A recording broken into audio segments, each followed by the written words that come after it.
আমি যদি দাবি করি আমি চোখের অপারেশন খুব ভালো পারি, একজন চোখের রোগী আমার কাছে আসবে, আর যদি আসেও মোহাব্বত করে চোখে আমার হাত দিয়ে ঠিক হবে, তাহলে ভালো চোখ কেন হয়ে দেবো? ঠিক না?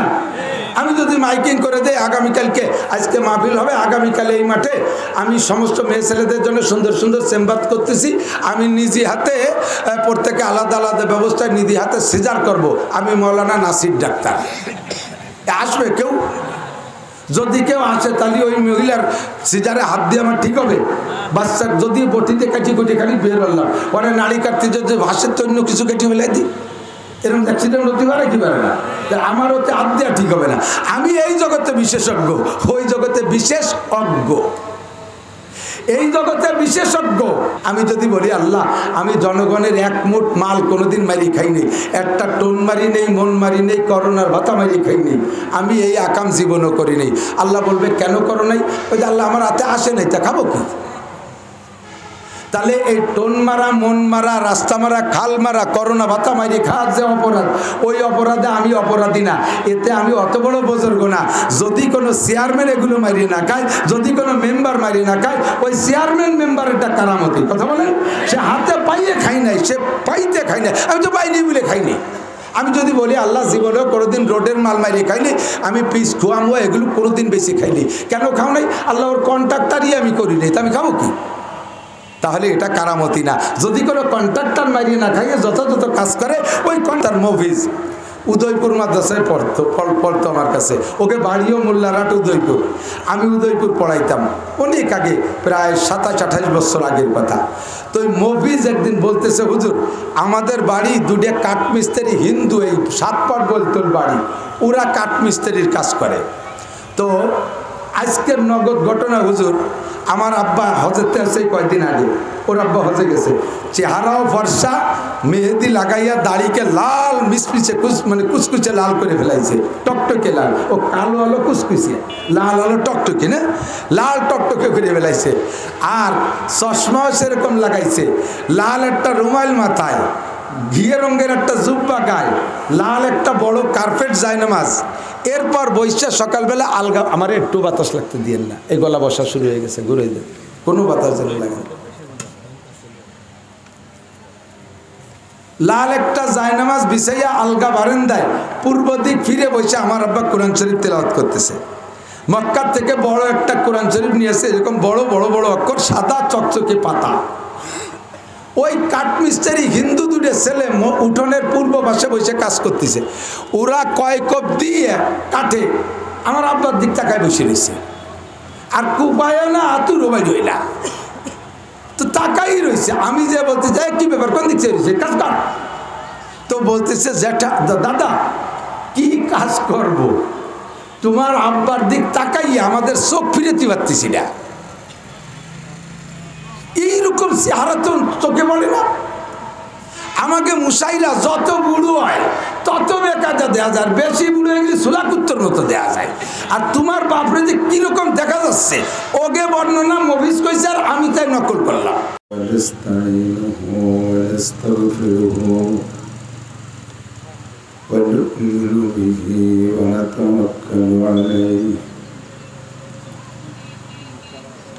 ونعوذ بالله من شرور أنفسنا وسيئات أعمالنا من يهد الله فهو المهتد ومن يضلل فلن تجد له وليا مرشدا ونشهد أن لا إله إلا الله وحده لا شريك له ونشهد أن سيدنا وسندنا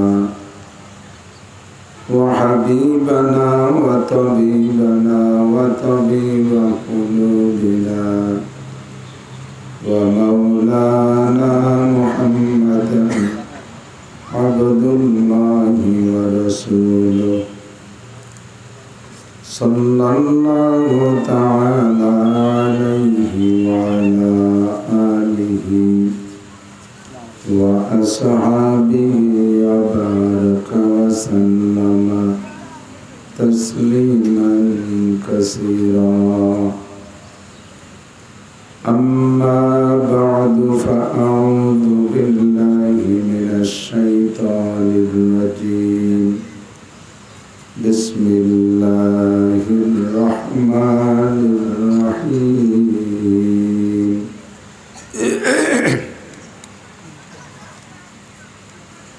من عمل صالحا فلنفسه ومن أساء فعليها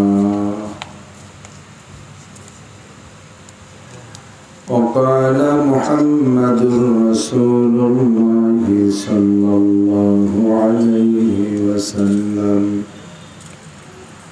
الكيس من دان نفسه وعمل لما بعد الموت والعاجز من أتبع نفسه هواها وتمنى على الله وقال النبي صلى الله عليه وسلم من تمسك بسنتي عند فساد أمتي فله أجر مئة شهيد سبحانك لا علم لنا إلا ما علمتنا إنك أنت العليم الحكيم جزى الله عنا محمدا ما هو أهله سبحان الله وبحمده سبحان الله العظيم رب اشرح لي صدري ويسر لي أمري واحلل عقدة من لساني يفقه قولي رب زدني علما اللهم بارك لنا في رجب وشعبان وبلغنا رمضان اللهم أرنا الحق حقا وارزقنا اتباعه وأرنا الباطل باطلا وارزقنا اجتنابه সকলে বলি আমিন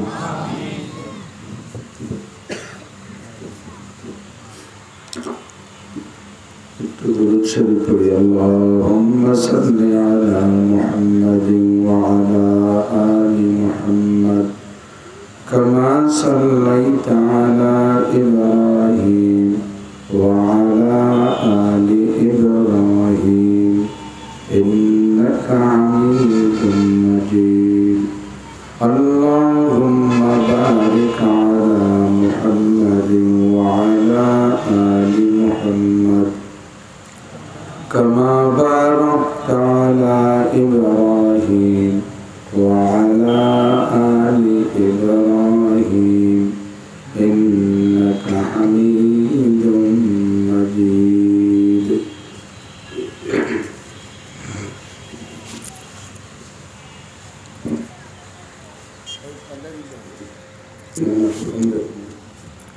ফ্যান দিয়েন না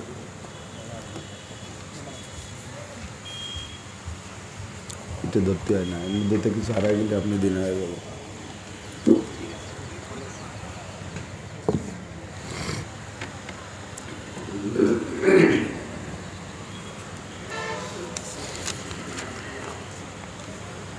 ঐতিহ্যবাহী দক্ষিণ চণ্ডীবর্দী আজিজুল উলুম বাহাদুর শাহ বরতলা মাদ্রাসা মুকসুদপুর গোপালগঞ্জের উদ্যোগে আয়োজিত 23তম বার্ষিক ওয়াজ মাহফিল ও খতমে বুখারী অনুষ্ঠান।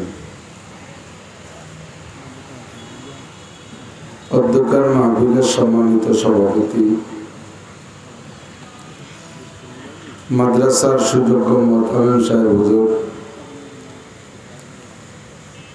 হযরত মাওলানা মুফতি জাহিদ আল মাহমুদ হাফিজাহুল্লাহ, আজকের মাহফিল উপলক্ষে দাওয়াতি উলামায়ে কেরাম,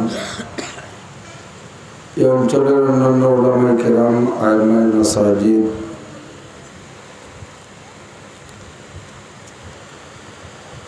মাদ্রাসার আজিজ আমতুলাবা, প্রাণপ্রিয় আমার দেশবাসী, আল্লাহ তাবারাক ওয়া তাআলার শাহী দরবারে শুকর আদায় করি যে আল্লাহ পাক রব্বুল আলামিন আমাদেরকে সারা দুনিয়ার মধ্যে ছোট্ট একটা ভূখণ্ড বাংলাদেশ এর স্বাধীনতা আমাদেরকে দান করেছেন। প্রত্যেকটা ইঞ্চি ইঞ্চি মাটির উপরে আমাদের স্বাধীনতার অধিকার আমরা উপভোগ করছি, যার বাস্তব নমুনা আমাদের এই মাহফিল।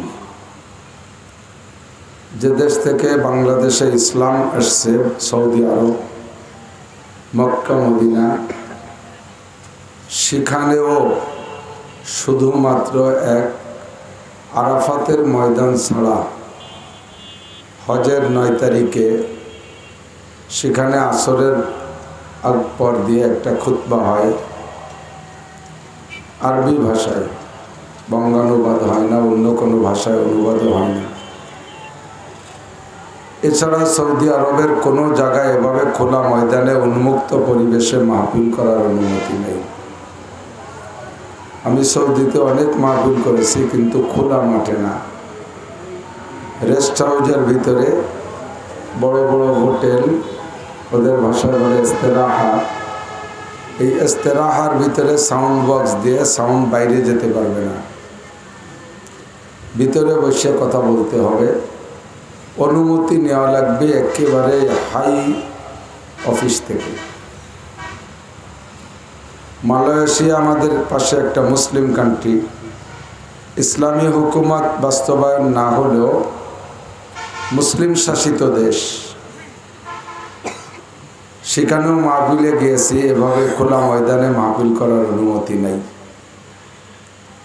আল্লাহ পাক আমাদের বাংলার জমিনে যে কোনো জায়গায় ইচ্ছা মতো মসজিদ করতে পারি, মাদ্রাসা করতে পারি, মাহফিল করতে পারি, নামাজ পড়তে পারি, ধর্মীয় যে কোনো প্রোগ্রাম আমরা করতে পারি। এটাই আমাদের স্বাধীনতার বিশেষ উপলব্ধি। সর্ব অবস্থায় দোয়া করব যেন আল্লাহ তাআলা আমাদের এই স্বাধীনতাকে কিয়ামত পর্যন্ত অক্ষুণ্ণ রাখে। আমরা স্বাধীন হয়েও যেন কাহারো কাছে পরাধীন হয়ে না যাই। ভয় হচ্ছে যে কখন যেন আমরা আবারও পরাধীন হয়ে যাই নাকি। আল্লাহ তাআলা আমাদের এই বাংলাদেশ সংখ্যাগরিষ্ঠ মুসলমানদের জন্য স্থায়ীভাবে স্বাধীনতা ঠিক রাখে, আবারও বলি আমিন। আসলে বাংলাদেশে আমাদের মাহফিলের প্রথা হলো রাতের বেলা, কিন্তু ওই কুকুরটা জায়গা নষ্ট করতেছে, একসময় ওখানে নামাজ পড়বে কেউ।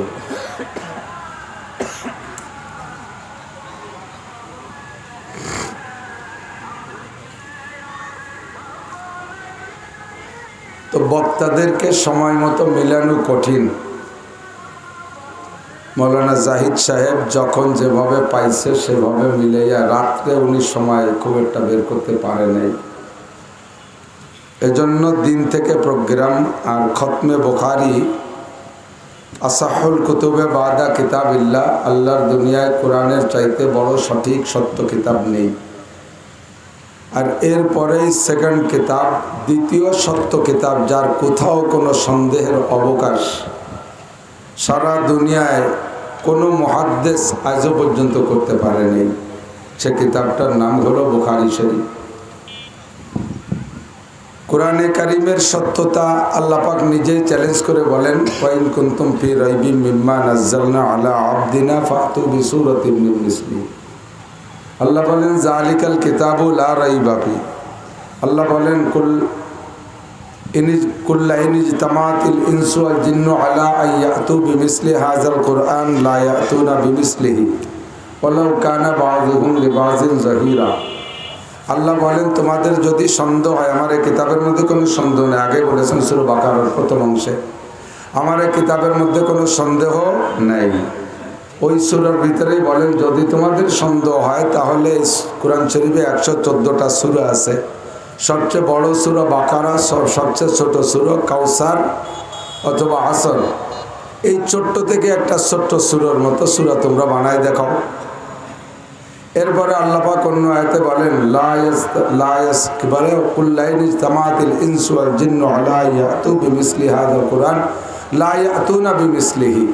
সারা দুনিয়ার সমস্ত মানুষ যদি সবচাইতে বড় বিজ্ঞানীর মতো বিজ্ঞানী হয়ে যায়, সমস্ত মানুষ সমকালীন সমস্ত মানুষ যদি বিশ্বের শ্রেষ্ঠ বিজ্ঞানীর মতো বিজ্ঞানী হয়, বিশ্বের সর্বশ্রেষ্ঠ সাহিত্যিকের মতো যদি সমস্ত মানুষ সাহিত্যিক হয়ে যায়, আর এরা যদি একটা গবেষণাগারে বসে কোরআনের মতো একটা কোরআন বানানোর জন্য চেষ্টা করে, লা ইয়াতুনা বিমিসলিহি, আল্লাহ বলেন কখনো কোরআনের মতো একটা কোরআন রচনা করতে পারবে না।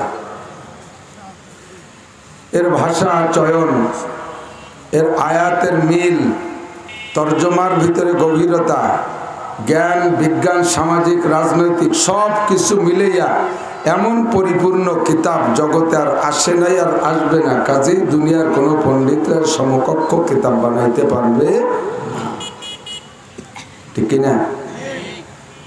এরপরে মুহাদ্দিসিনে কেরাম নবী পাকের একেবারে অমীয় বাণী, যে প্রত্যেকটা কথার ভিতরেই উম্মতের জন্য বিশাল নসিহত।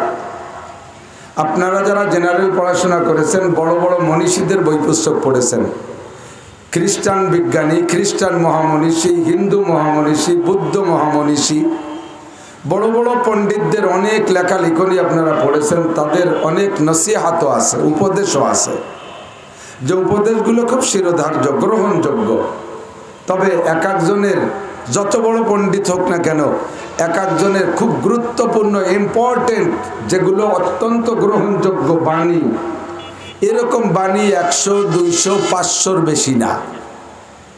বিভিন্ন স্কুল কলেজের ওয়ালে এরকম নসিহাত উপদেশগুলো লেখা থাকে। ঘর থেকে বের হওয়া বিদ্যা উপার্জনের, বিদ্যা অন্বেষণে, আর ঘরে ফিরে যাও তুমি ইত্যাদি ইনকাম করে নিয়ে, এরকম ভালো ভালো সুন্দর সুন্দর কথা লেখা আছে। আপনাকে লয়ে বিব্রত রহিতে আসে নাই কেহ অবনিবারে, সকলের তরে সকলে মোরা, প্রত্যেকে মোরা পরের তরে। একজনের একটা বাণী এরকম আছে না, আপনটিকে জ্বালিয়ে দিয়ে জ্বালাবি সবার প্রদীপ তীরে, দুঃখে যাদের জীবন গড়া তাদের আবার দুঃখ কিরে। এটা একজনের বাণী। এরকম ভালো ভালো বাণী একজনের 200-500-র বেশি নাই। আর আমার নবীর ভালো বাণী, যে বাণীগুলো একতরফা না, সকলের জন্য প্রযোজ্য, এরকম বাণী আমার নবীর কত? ইমামে বুখারী রহমাতুল্লাহ আলাইহি ওই রকম বাণী একা মুখস্থ করছেন 6 লক্ষ। কত? এর একটাও মিথ্যা না, 6 লক্ষ। আর আল্লাহর বান্দাকে আল্লাহ এমন সময় এমন যোগ্যতা দিয়ে পাঠাইছে, কম্পিউটারও ফেল, কম্পিউটারও বানানে ভুল করে, ছাপায় গলত করে না? আর ইমামে বুখারীর ব্রেনের ভিতরে কোথাও কোনো ভুল করে নাই। 6 লক্ষ, আরে এদিক লক্ষ করেন, 6 লক্ষ খালি হাদিস না, ওই 6 লক্ষ হাদিস উনি গ্রহণ করছেন কার কাছ থেকে?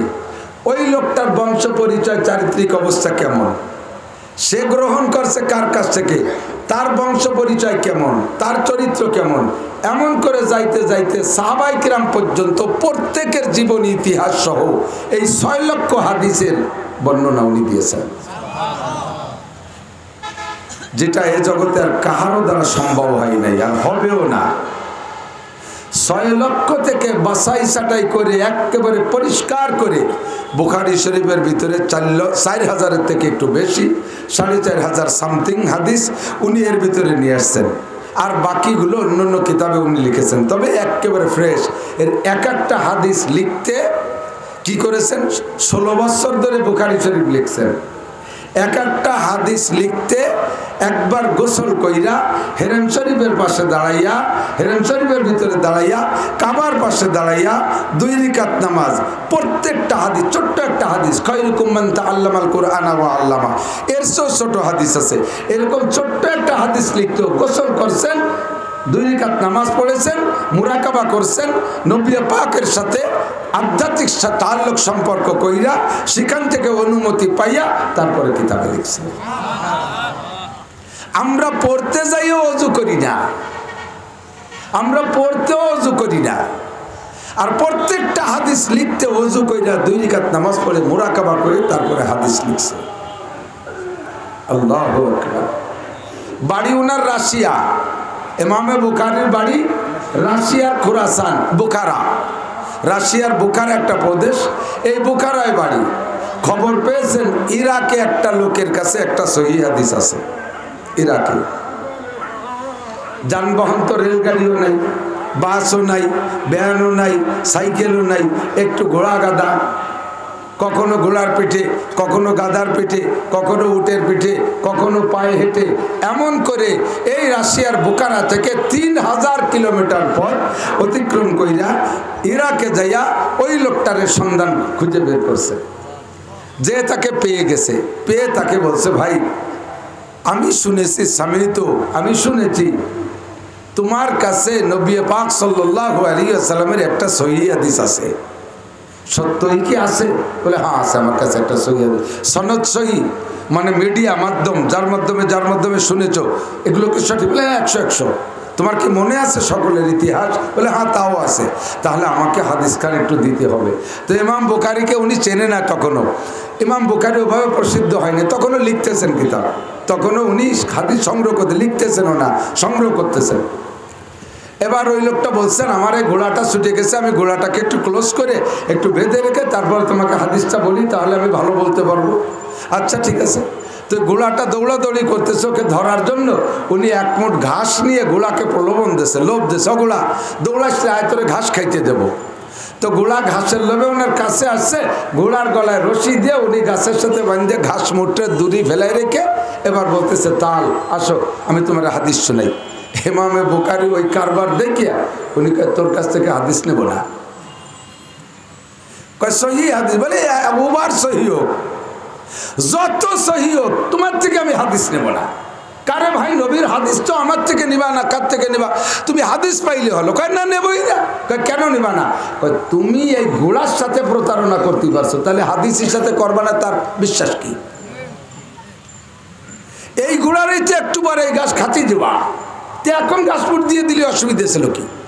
তারে তুমি 1 মুঠ ঘাসের লোভ দিয়ে, প্রলোভন দিয়ে, ধোকা দিয়া তার মুখের থেকে ঘাস সরায় রেখে আর তারে এখানে বেঁধে রেখে আমার হাদিস শুনাতে এসো, তোমার প্রতি আমার আস্থা নাই, বিশ্বাস নাই, তুমি হাদিস সহিভাবে বলবা না, তোমার মধ্যে 2 নম্বরই আছে। আবার সেই 3000 মাইল পর ফিরে চলে আসছে। আমার দেশের একদল ভাই হাদিস সম্পর্কে মন্তব্য করে, কুধারণা করে, কোরআন মানে হাদিস মানতে চায় না।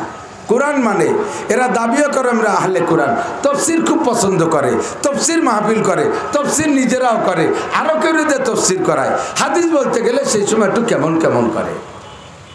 শুধু আল্লাহকে বিশ্বাস করলে, নবীকে বিশ্বাস না করলে কাফের। শুধু কোরআন বিশ্বাস করলে, হাদিস বিশ্বাস না করলে কাফের। শুধু নবী মানে আশেকে রসুল, আল্লাহর তোয়াক্কা করে না, আল্লাহর হুকুমের বিধানের ধার ধারে না। দেখেন না নাইসি বেড়াচ্ছে, নামাজ পড়তেছেন আপনারা যেই সময়, সেই সময় আশেকে রসুলরা কুন্দি মারতে যাচ্ছে। আশেকে রসুল, আশেকে ইলাহি না, আল্লাহর আশেক না। আল্লাহকে বাদ দিয়ে শুধু নবীকে ধরা যায় না। আল্লাহ পাক নিজেই বলেন, কুল ইন কুনতুম তুহিব্বুনাল্লাহ, কুল ইন কুনতুম তুহিব্বুনাল্লাহ, হে নবী তুমি উম্মতের কাছে বলে দাও, ইন কুনতুম তুহিব্বুনাল্লাহ, যদি তোমরা আল্লাহকে ভালোবাসতে চাও, যদি আল্লাহকে ভালোবাসতে চাও। আমরা আল্লাহকে ভালোবাসতে চাই, কথা বলেন। আল্লাহ আমাদেরকে ভালো না বাসলে, আমরা আল্লাহকে ভালো না বাসলে আল্লাহর কিছু আসে যায় না। আমরা আল্লাহকে ভালো না বাসলে আল্লাহর কিছু আসে যায় না। আল্লাহ আমাদেরকে ভালো না বাসলে আমাদের সর্বনাশ। ঠিক না? এবার আল্লাহ বলেন, হে বান্দা, আমি তোমারে ভালোবেসে সৃষ্টি করেছি, এবার তুমি যদি আমাকে ভালোবাসতে চাও তাহলে আমার নবীর জবানে আমি বলে দিয়েছি, ফাত্তাবিউনি, আমি নবীর অনুসরণ আর অনুকরণ করো। আমার নবীর অনুসরণ আর অনুকরণ করো। আমার নবীর অনুসরণ আর অনুসরণই হলো আমি আল্লাহর অনুসরণ আর অনুকরণ। আর আমার নবীর খিলাফ করলে ওটাই হবে আমার খিলাফ। মান আতানি, নবী বলেন, মান আতানি ফাকাদ আতা আল্লাহ ওয়া মান আসানি ফাকাদ আসাল্লাহ। যে আমার সাথে নাফরমানি করে ওইটাই আল্লাহর সাথে নাফরমানি, আর যে আমার অনুকরণ করে ওইটাই হলো আল্লাহর অনুকরণ। এবার আল্লাহর অনুকরণ, আল্লাহর অনুসরণ আর নবী পাকের অনুকরণ, আল্লাহর হুকুমের অনুসরণ আর নবী পাকের অনুকরণ, এই দুইটা মিলেই হলো ঈমান। দুইটা মিলেইয়া ঈমান। বুঝলেন? আমের আটি লাগাইলে চারা হয়। আমের আটি ভেঙে যাচ্ছেন, দুটি পাট না, একেবারে নগদ তাজা কাঁচা একটা আম খাইয়া তাও আটিটারে ভেঙে দেখবেন পাট দুইটা, তবে আটির মুখের কাছে ছোট্ট একটা ভাঁজ আছে, ওইটা হলো শ্বাস। ওইটা কি? পুরো আটি মাটিতে পচে যায়, গাছ হয় কিন্তু ওই শ্বাসের থেকে। জন্মসূত্রে ওই শ্বাসের মধ্যে পাতা আছে, ওর মধ্যে শিকড় আছে, ওর মধ্যে গাছের লগ আছে। এখন আপনার 1 বিঘে আমের জমি, 1 বিঘে জমি তৈরি করছেন, ল্যাংড়া আমের বীজ লাগাবেন, আটি লাগাবেন। শুনছেন যে কলমের গাছ বেশি দিন লাস্টিং করে না, আটির গাছ বয়স পায় ভালো, মেলা দিন আম ধরে। এই জন্য আটি লাগাবেন বলে এই কৃষি বিজ্ঞানী, কৃষি অফিসারের কাছে শুনছেন 1 বিঘেতে কয়টা আটি লাগালি গাছ ভালো হয়? 50টা লাগালি সুন্দর হয়। আপনি একেবারে চুয়াডাঙ্গা যাইয়া 1 নম্বর ল্যাংড়া আমের 50টা আটি নিয়েছেন, ভাগ্যক্রমে ওই জমির পাশে আর 1 বিঘে জমি পেয়ে গেছেন। এখন জমি হয়েছে 2 বিঘে আর আটি হয়েছে 50টা, অথচ 50 আটি লাগাইতে হয় 1 বিঘেতে, জমি পেয়ে গেছেন 2 বিঘে। এখন আপনি যদি চিন্তা করেন যে আটির মধ্যে তো 2টা পাট আছে, ভাগ করে অর্ধেক অর্ধেক করে 2 বিঘেতেই লাগাই, আটি তো। তাহলে এই ভাইরিয়া অর্ধেক অর্ধেক করিয়া যদি 2 বিঘেতে আটকনে লাগান, আধা আধি করে লাগান, গাছ হবে, আম হবে। ও কোনোদিন মাথা উঁচড়ে দেখবে না যে দুনিয়া না আখেরাত, ঠিক না? আটিরে ভাইরে অর্ধেক করে লাগালি যেমন গাছ হয় না, ইমানের কলেমার মধ্যে 2টা পাট আছে, অর্ধেক লা ইলাহা ইল্লাল্লাহ আর অর্ধেক হলো মুহাম্মাদুর রাসূলুল্লাহ। আর 2 পাটের মাঝখানে গোড়ার কাছে ছোট্ট একটা শ্বাস আছে, ওই শ্বাসের নাম হলো ঈমান। আর আমার আল্লাহ বলেন, কালিমাতুন তাইয়্যিবাতুন কাশাজারাতিন তাইয়্যিবাতিন আসলুহা সাবিতুন ওয়া ফারুহা ফিস সামা। কলিমায়ে তাইয়্যিবা হলো পবিত্র ভালো জাতের একটা গাছের আটির মতো। আটিটা যেমন মাটিতে লাগাইলে 2টা পাট মাটির সাথে মিশে যায়, আর মাঝখান থেকে একটা শীষ আর একটা গাছ বের হয়। ও বান্দা, কলিমায়ে তাইয়্যিবার ভিতরে 2টা পাট আছে, অর্ধেক হলো আল্লাহর বিশ্বাস আর অর্ধেক নবীর বিশ্বাস, অর্ধেক হলো লা ইলাহা ইল্লাল্লাহ আর অর্ধেক মুহাম্মাদুর রাসূলুল্লাহ, অর্ধেক হলো কোরআনের বিশ্বাস আর অর্ধেক হলো হাদিসের বিশ্বাস, অর্ধেক হলো ফরজের আমল আর অর্ধেক হলো সুন্নতের আমল। এই 2 পাট মিলে যদি তুমি গাছটা লাগাও, দুনিয়া আম গাছ লাগানোর জন্য মাটি হলো তার খেয়াল, মাটির মধ্যে লাগাইবা, মাটির মধ্যে শিকড় হবে, ফাঁকা আকাশে মাথা উঠে যাবে। তোমার ইমানের সারার আটি লাগাবা কোন জায়গায়? ওই জায়গা যে ওই জমির নাম কি? আল্লাহর নবী বলেন, আলা ইন্না ফিল জাসাদি লামুদগা ইযা সালাহাত সালাহাল জাসাদু কুল্লুহু ওয়া ইযা ফাসাদাত ফাসাদাল জাসাদু কুল্লুহু আলা ওয়া হিয়াল কলব। ইমানের সারা লাগানোর জন্য যেই জমি, ওই জমিটার নাম হলো কলব, ওইটার নাম হলো কলব। প্রত্যেকটা মানুষের সিনার ভিতরে বাম স্তনের 2 আঙ্গুল নিচে ওই মাটিটা সেট করা আছে, ওইটা একটা গোশতের টুকরা। ইমানের সারা লাগাবো ওই কলবের ভিতরে, শিকড় থাকবে কলবের ভিতরে, অফারুহা ফিস সামা, আর তার ডালপালা উঠে যাবে আসমানে আরশে আজিমে। এই জন্য বুজুর্গানের দিন জিকির করার সিস্টেম শিখাই দেয় কিভাবে। চরমনায় তো গিয়েছিলেন অনেকে, আর না গেলে অন্য অন্য সময় শুনেছেন আমাদের চণ্ডীবদ্দির বিশ্বাস, আমাদের চণ্ডীবদ্দির এই বিশ্বাস, তারপরে চণ্ডীবদ্দি মাদারীপুরের বিশ্বাস, তারপরে আমাদের নগরকান্দার বিশ্বাস, 2 বিশ্বাস আছে, ইসমাতুল্লাহ কাসিম হিসাব, আব্দুল গফ্ফার সাহেব হুজুর, হুজুর দামাত বরকাতুহুমুল আলিয়া, এই সকল বুজুর্গানের দিনের কাছ থেকে জিকিরের সবক নেবেন, দেখবেন কিভাবে শিখায়। আপনি ধীর স্থিরভাবে বৈশা একাগ্রতার সাথে বসে লা ইলাহা এভাবে টান দেবেন, মুখের ভিতরে মাথার ভিতরে ইশারা করবেন আল্লাহ নাই কোনো ইলাহ, লা ইলাহা, তোমরা স্বীকার করতেছেন নাই কোনো ইলাহ, কেউ নাই, ইল্লাল্লাহ কয়ে বাম দিকে ধাক্কা মারবেন, লা ইলাহা ইল্লাল্লাহ, লা ইলাহা ইল্লাল্লাহ, লা ইলাহা ইল্লাল্লাহ। জবানটা এবং প্র্যাকটিক্যালটা ওইটা অন্তরের উপরে ক্রিয়া করে, জবানেও বলবেন, মাথার জাকিও দেবেন, লা ইলাহার ভিতরে কেউ নাই, আল্লাহ নাই। যখন ইল্লাল্লাহ কয়ে ধাক্কা মারবেন সব বাদ যাবে, থাকবে শুধু আল্লাহ। আর ওই আল্লাহরে বসাবো কোন জায়গায়? বাম দুধের 2 আঙ্গুল নিচে, বাম দিকে ঝাঁকি মারবেন, বাম দিকে ধাক্কা মারবেন, কলমের মধ্যে বসে যাবে লা ইলাহা ইল্লাল্লাহ, লা ইলাহা ইল্লাল্লাহ, লা ইলাহা ইল্লাল্লাহ, লা ইলাহা ইল্লাল্লাহ। এবার এ প্রত্যেক গাছ লাগায় একটু পানি গুনি দেওয়া লাগে না? গাছ লাগাইয়ে পানি না দিলে তো বাঁচে না, মরে যায়। সব গাছেই পানি, গাছ যেমন তার পানি তেমন, দুনিয়ার গাছের পানি দুনিয়ার পানি, দুনিয়ার গাছ দুনিয়ার পানি। এখন আপনার ইমানের গাছের পানি দেবেন, কি দিয়ে দেবেন? এ কি স্যালো দিয়ে বদনা ভরিয়ে দিলে হবে নাকি? এর পানিও আল্লাহ তাআলা আলাদা পানি রাখছে। যেমন আমরা খাই মিনারেল ওয়াটার, আমরা খাই মিনারেল ওয়াটার, আমাদের ওই গাড়িরও পানি খাওয়ানো লাগে, ও গাড়িরে মিনারেল ওয়াটার দিলেও হবে না, খালি ওর জন্য পানি আলাদা, ব্যাটারির পানি আলাদা, ডিস্টিল ওয়াটার, কত বলেন ঠিক না? আর ব্যাটারির মধ্যে যদি টিউবওয়েলের পানি গলা সমান ভরিয়ে দিয়ে চার্জ দেন হবে? ওরে আলাদা পানি দিতে হবে, ডিস্টিল ওয়াটার দিতে হবে। তো দুনিয়ার গাছের চারা বাঁচানোর জন্য দুনিয়ার পানি, আর ইমানের চারা বাঁচানোর জন্য ডিস্টিল ওয়াটার। এই ডিস্টিল ওয়াটার আল্লাহ তাআলা তৈরি করে রাখছে। যখন আপনি জিকির করবেন, জিকির করতে করতে ভিতরে একটা অবস্থার সৃষ্টি হবে, তখন এই 2 চোখ থেকে পানি আসবে, পানি গালবে গড়াইয়া দাড়ির উপর দিয়ে যে পড়ে প্রথম সিনার উপরে, কোন জায়গা পড়ে? সিনার উপরে। যে জায়গায় ইমানের চারা লাগাইছেন ওই জায়গা পানি পড়বে, আর তার দ্বারা আপনার সিনার ভিতরে চারাটা শক্তিশালী হবে, আর তার ডালপালা উঠে আরশে আজিম পর্যন্ত চলে যাবে। জিকিরটা হবে পূর্ণ জিকির। মাঝে মাঝে আমরা জিকির অর্ধেক করি।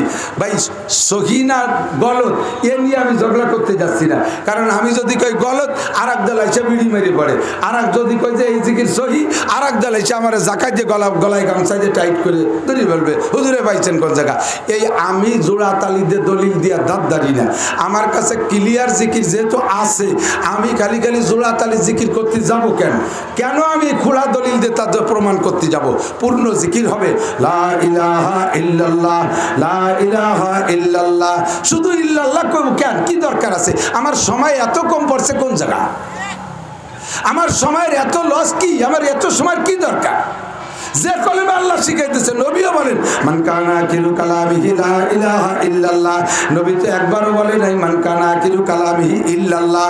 নবী বলে নাই যার জীবনের শেষ কলেমা হবে ইল্লাল্লাহ। নবী তো এই কথা বলে নাই। নবী বলেছেন মান কানা আখিরু কালামিহি লা ইলাহা ইল্লাল্লাহ, লা ইলাহা ইল্লাল্লাহ।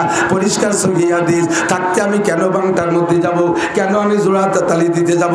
আমার সময় তো লস নাই, আমি এত ব্যস্ত হওয়ার কি দরকার আছে? ইল্লাল্লাহ কই আমি বস্তা ভরার দরকার নাই, আমি লা ইলাহা ইল্লাল্লাহ বলে সহি কলেমা দিয়ে বস্তা ভরবো। কতক্ষণ? আল্লাহ তাআলা আমাদের সহি সহি আমল বুঝে আমল করার তৌফিক দান করে, বলেন আমিন। কাজে আমি কোরআন মানি, আল্লাহ মানি, বলেন আল্লাহ মানি। 2 নম্বরে নবী মানি, 1 নম্বরে কোরআন মানি, 2 নম্বরে হাদিস মানি, 1 নম্বরে ফরজ মানি, 2 নম্বরে সুন্নাত মানি। মানি তো? কোনো সন্দেহ নাই, কাহারও সাথে শরীক হবে না। আল্লাহর সাথে শরীক করলে যেমন মুশরিক, নবীর সাথে গোলাম আহমদ কাদিয়ানিরে শরীক করলে এরকম মুশরিক। বাংলাদেশে গোলাম আহমদ কাদিয়ানির ফিরকা আছে না? কাদিয়ানি ফিরকা জানেন না? নাম দেশে কি জানেন? আহমদি মুসলিম জামাত।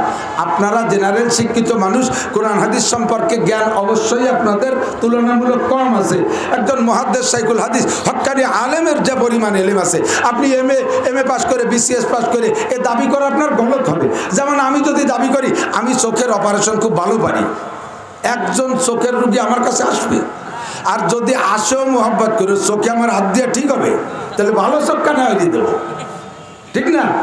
আমি যদি মাইকিং করে দেই আগামীকালকে, আজকে মাহফিল হবে, আগামীকালে এই মাঠে আমি সমস্ত মেয়ে ছেলেদের জন্য সুন্দর সুন্দর চেম্বার করতেছি, আমি নিজে হাতে প্রত্যেকে আলাদা আলাদা ব্যবস্থায় নিজে হাতে সিজার করব, আমি মৌলানা নাসির ডাক্তার। আসবে কেউ? যদি কেউ আসে তাহলে ওই মহিলার সিজারে হাত দিয়ে আমার ঠিক হবে? বাচ্চার যদি বটিতে কাটি কুটি খালি বের হলাম, পরে নাড়ি কাটতে যদি ভাষের তো অন্য কিছু কেটে ফেলে দিই, এরকম অ্যাক্সিডেন্ট হতে পারে কি পারে না? আমার ওতে হাত দেওয়া ঠিক হবে না। আমি এই জগতে বিশেষজ্ঞ, ওই জগতে বিশেষ অজ্ঞ। এই জগতে বিশেষজ্ঞ কিন্তু ওই জগতে আমি বিশেষ অজ্ঞ। সেম আপনি জেনারেল লাইনে বিশেষজ্ঞ, ধর্মীয় লাইনে বিশেষ অজ্ঞ। অজ্ঞ মানে কি? মূর্খ, জানি না, ঠিক না? কাজেই আমার ওই জয় জামেলার দরকার নাই। আমরা একটা কথাই বিশ্বাস করি, আহলে হক উলামায়ে কিরাম আমাদের রাহবার, তারা আমাদেরকে যা পরামর্শ দেয়, আল্লাহর রহমতে আপনাদের এখন ভয় নেই, এখন ভয় নেই। আমাদের ছোটবেলায় দেখেছি মসজিদের ইমামতি কত, ওই নোয়াখালীতে মৌলবীরা আসতো, আর ওই ভাষাতে আসতো, কি পড়াতো আল্লাহ জানে, আনাকুম হুনকুম দিয়ে এরকম লম্বা লম্বা সেবারা, তাই দিয়ে একটু কোরআন শরীফ পড়াতো। তাতে অত না, পড়াইতো আলি বে তে সে জিম হে খে এ আলিও মুহ পড়াতো, মনে আছে নাকি? এরপরে কোরআন শরীফ 4-5 বছর মক্তবে ঘুরার পরে এক ডিশ খই নিয়ে যেতাম, গুড় দিয়ে মাইয়া কোরআন শরীফ এত বড় একখান ধরাই দিত, এইরকম মোটা মোটা কোরআন শরীফ 40-50 পারা হবে, এত বড় মোটা কোরআন শরীফ, তাই একখান ধরাই দিত, জীবনেও ভর্তি পারতাম না। সেইভাবে আগের মেয়ে ছেলেদের পড়ালেখা। আর মশলা মশালের ব্যাপার একেবারেই কিছু জানতো না। এরকম তো শুধু এ লাইনই না, সব লাইনই তো বলেন। আগে ম্যাট্রিক পাস কটা ছিল? কোনো একটা ছেলে প্রথম যদি এক এলাকায় ম্যাট্রিক পাস করছে, ওরা দেখতে জন্য দূরের থেকে মানুষ আসতো, ম্যাট্রিক পাস কি জিনিস, ও পাস করলো কিভাবে, ঠিক ঠিক না? এরকম সব কিছুরই উন্নতি আসতেছে। এখন আপনারা আল্লাহর রহমতে চিন্তা করা লাগবে না, যথেষ্ট উলামায়ে কিরাম। আমাদের এক গোপালগঞ্জে মহিলা পুরুষ দিয়া পূর্ণাঙ্গ দাওরায়ে হাদিস মাদ্রাসা 30টেরও বেশি। মক্তব থেকে আলিফবা থেকে বুখারী পর্যন্ত সমস্ত মাসালা, ইসলামী জিন্দেগি জীবন যাপন করতে দুনিয়ায় যত মাসালা লাগে সব মাসালা আমরা গোপালগঞ্জ থেকে দিতে পারি। বা গোপালগঞ্জের জনগণকে ফরিদপুর যাওয়া লাগবে না, ঢাকা যাওয়া লাগবে না, ইন্ডিয়া যাওয়া লাগবে না, পাকিস্তান যাওয়া লাগবে না, সৌদি আরব যাওয়া লাগবে না, বিশ্বের কোথাও যাওয়া লাগবে না। আপনাদের জীবনের যত যা মাসালা এ দেওয়ার জন্য গোপালগঞ্জে শত শত উলামায়ে কিরাম বিদ্যমান।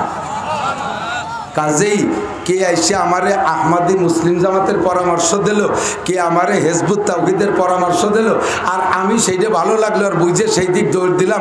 এতদিন নামাজ পড়ছি, নাবির নিচে হাত বাঁধে, হঠাৎ একজন এসে কয় সহি বুখারিতে লাগছে বহির বার হাত বান্ধা। যেই লোকটা সহি বুখারি নিয়ে আমার বাড়ি আইছে, তার আউলাকের কোনো জায়গা বুখারির গন্ধই নাই। 1 নম্বরে মহি দাড়ি নাই, 2 নম্বরে সুন্নতি পোশাক নাই, প্যান্ট শার্ট টাই কোট পরা, সে বগল বইরে কয়খান বুখারি শরীফ নিয়ে আইছে, এক কানের ভিতরে আরবি লেখা নাই, সব বঙ্গানুবাদ। আর আমার বাংলাদেশে, আমার গোপালগঞ্জে 1000-এর মতো মুহাদ্দিস আছে যারা আরবি ছাড়া বাংলাও দেখা লাগবে না, উর্দুও দেখা লাগবে না, আরবি থেকে আপনাদেরকে সমস্ত অ্যান্সার দিতে পারবে। বুখারী শরীফকে তারা মুখস্থর মতো পড়াইয়া আপনাদেরকে সবক পড়াই দিতে পারবে।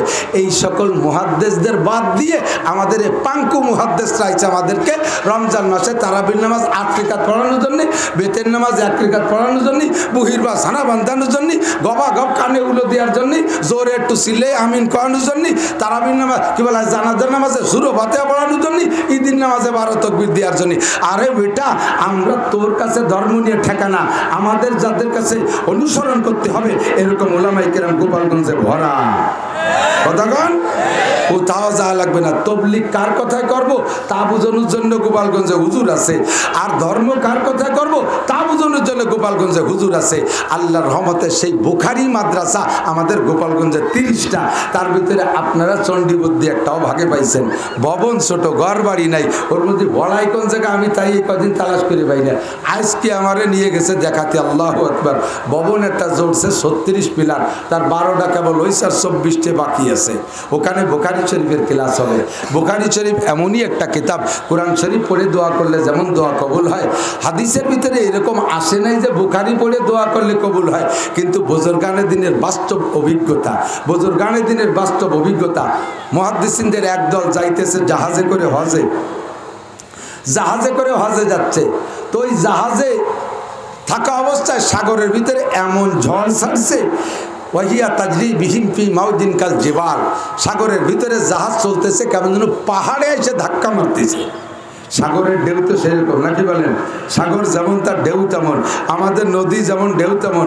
জোরে ঝড় বাতাস হলে আমার বাড়ির পুকুরিও ঢেউ হয়, কিন্তু পুকুরির ঢেউ আর সাগরের ঢেউ সমান নাকি?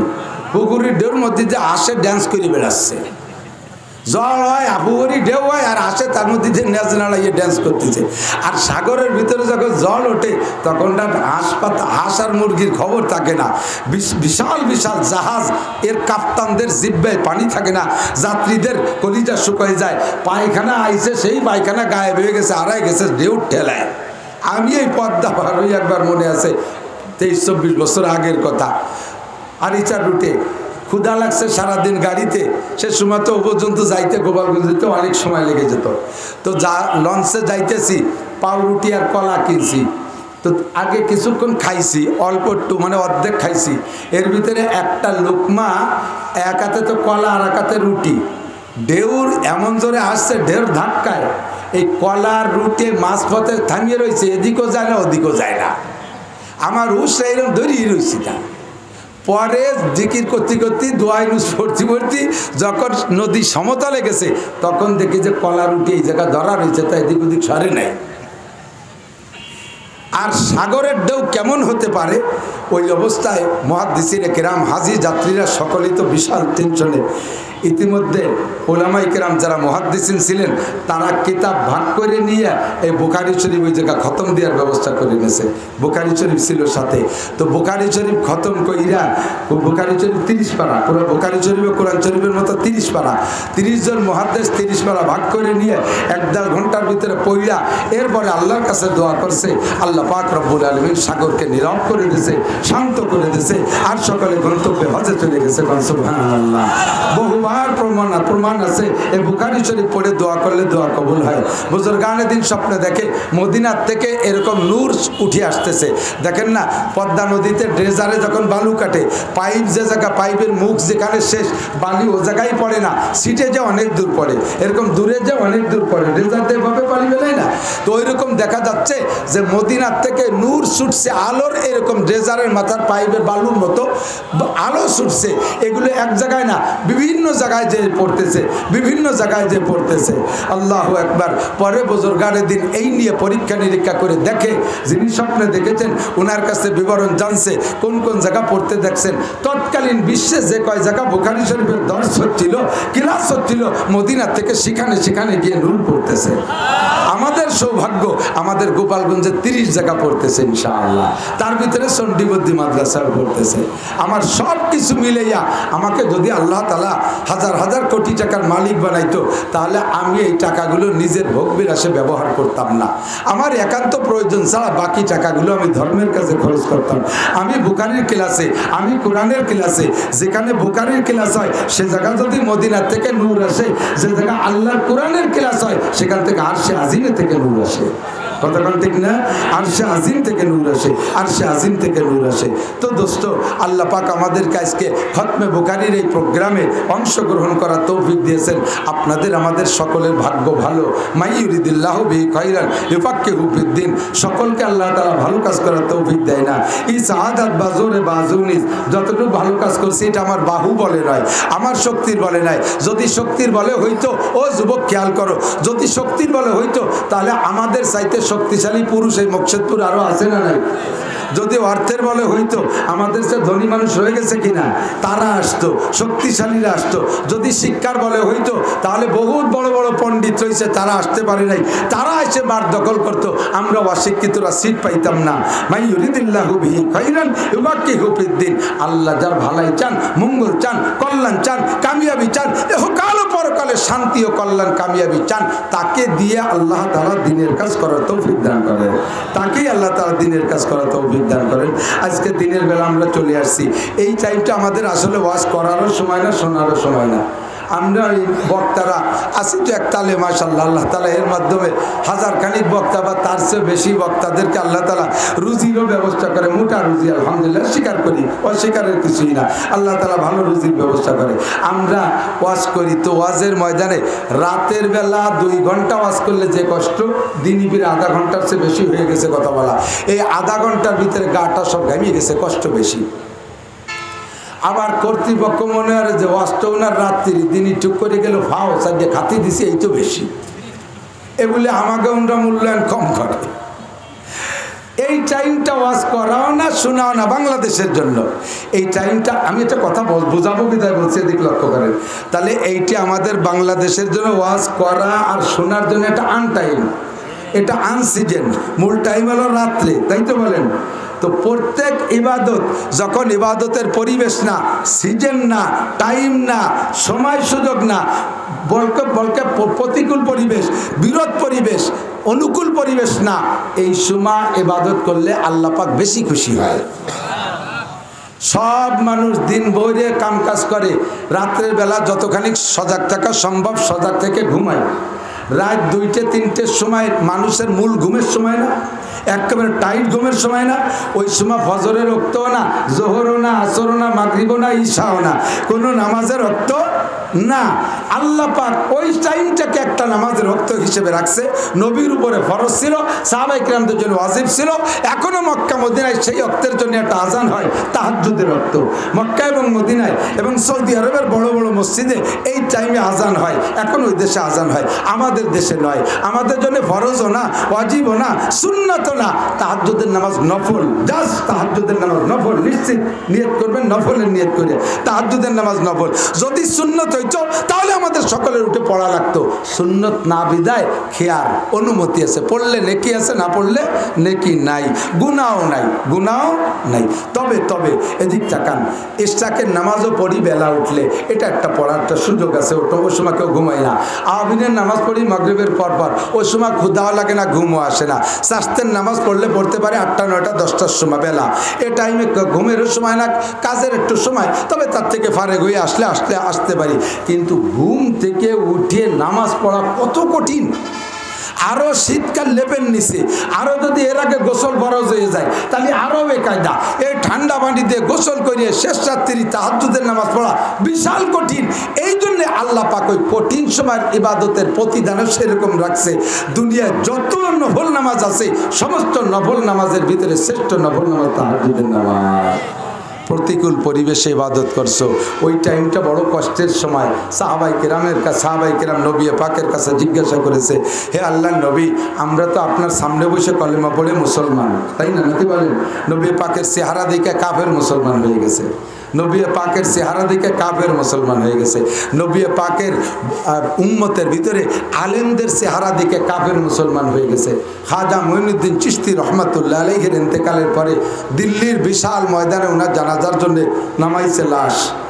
16 লক্ষ মুসলমান জানাজায় হাজির হয়েছে।